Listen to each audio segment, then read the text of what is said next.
It does not matter whether you're Christian, Jew, Buddhist, or Hindu.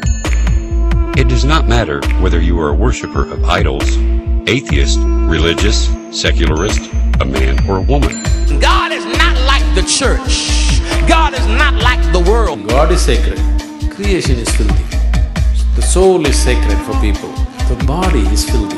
How is it possible? What is God like? What is God?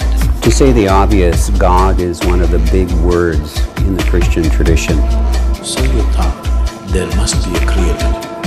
This is how you come to the creator, isn't it? The moment you thought there must be a creator, because you're in a human form, you thought it must be a big man. God is the entity that created creation. Everything you see is the work of God. I thought the word God referred to a being. Now, a super being, to be sure, but a person-like being. And atheists are wrong.